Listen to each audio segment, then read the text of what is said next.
Thank you once again. Today, I want to focus on this aspect of teaching and in a classroom scenario where we have this language of indiscipline, a child being indisciplined or children being indisciplined in the process of learning. And I think personally, having interacted with quite a number of curricula, I've come to believe that there is no such word, as indiscipline.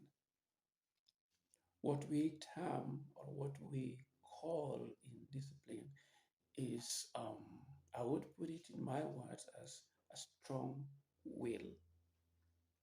So a child who is strong-willed expresses themselves, with that strong will within them. And of course, it could be as a result of many things. It could be as a result of other factors that perhaps in classroom or out of classroom, in school or out of school, you know.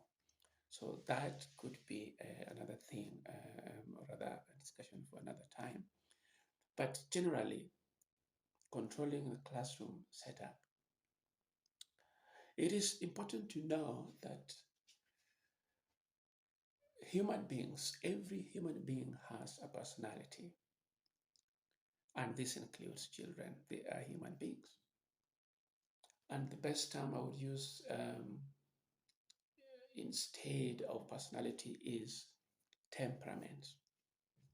And we have four main temperaments in the life of human beings, that exist. One is sanguine or sanguinity. Number two, we have phlegmatism, rather phlegmatic.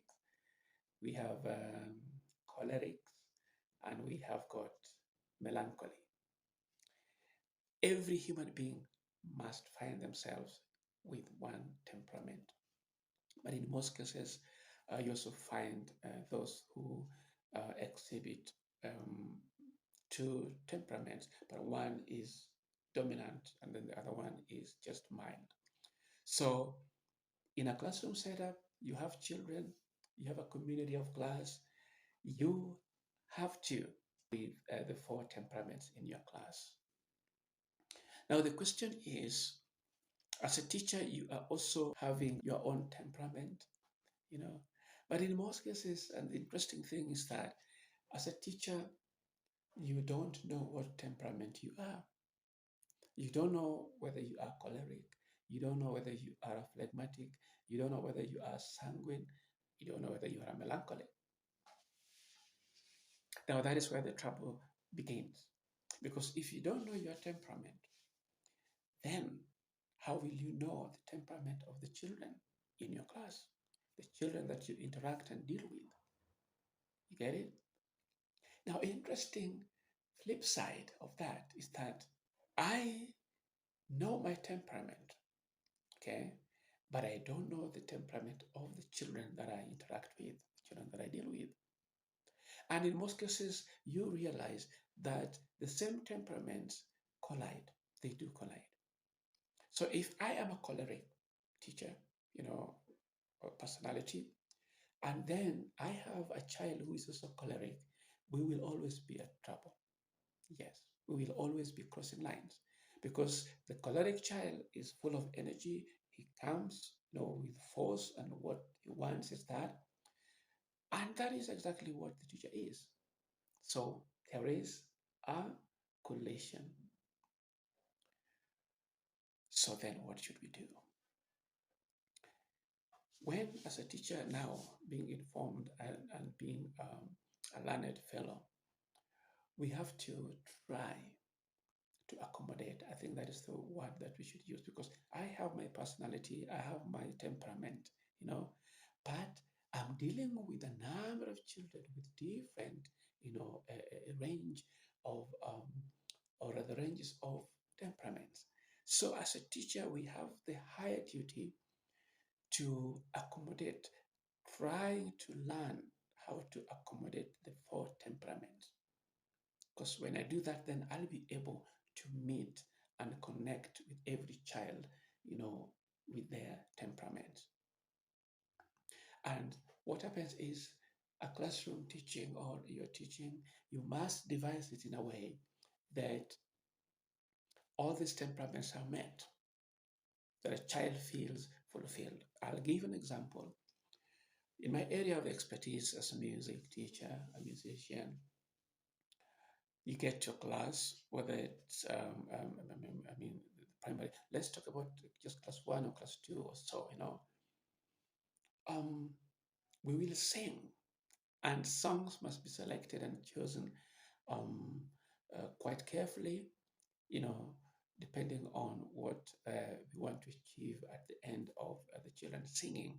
So we have got action songs, we have got the calm songs, and the feeling songs, yeah, and we just have the fun songs. Now, when you talk about the action songs, these are songs that are upbeat, you know. Yeah, they're songs that are full of energy and full of strength.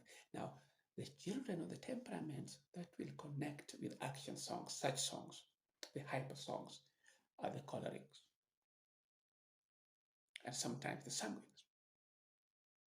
So the choleric will, because they are fiery, they are full of energy. Sanguines are all over. So if it's about jumping, they will jump and even exceed what you expected. You know, if it is clapping 3 times, they will clap 6 times. They go overboard because that is their temperament. You know, and as a result of that, oh, these children, these personalities are met. They are, they feel fulfilled, okay, when such songs are sung. They get excited. They are met. Now, when you have met such temperaments, then there is a time, for a melancholy, I mean, they will be wondering, they're looking at the people around and they're like, okay, this guy is normal. Are they okay? What is so exciting? I mean, why are they jumping up and about? Because melancholics are always reserved, peaceful. They are quiet.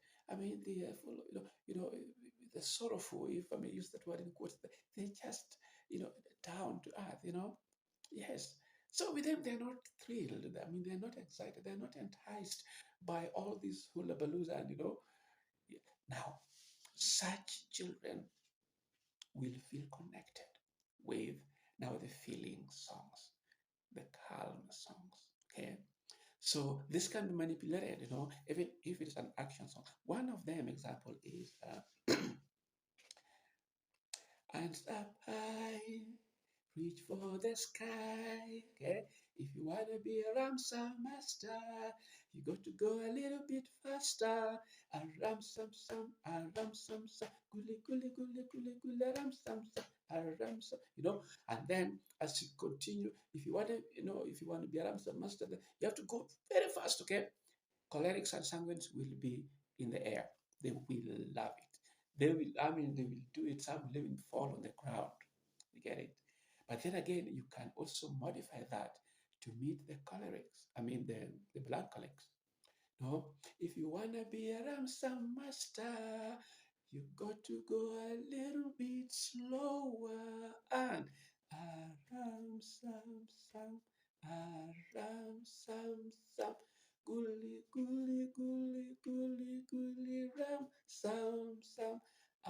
You can even take it as low as possible, okay?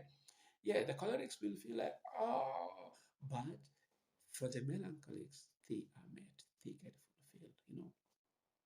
And then after that, you calm them down.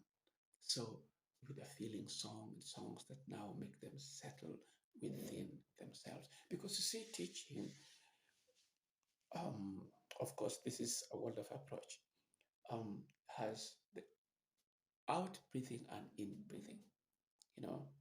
So out breathing is now when the children are doing it, when they are up there and they're expressing themselves, through the will. And then the in breathing now is when they are calm and then they reflect in within themselves, either as the teacher teaching all of them now doing whatever they do, whatever activity they do, but with reflection towards themselves. Yes. So that is just one aspect of uh, trying to manage a classroom um, in terms of behavior and meeting the children, with reference to their personalities or temperament. Very important. So if as a teacher you have not identified your temperaments, there are four of them. You can do a research so that you know the realm that you are operating at, and then get to know your children, students, what kind of temperaments they are. That will give you the way of how to connect with the children and connect with the students and meet them without crossing lines.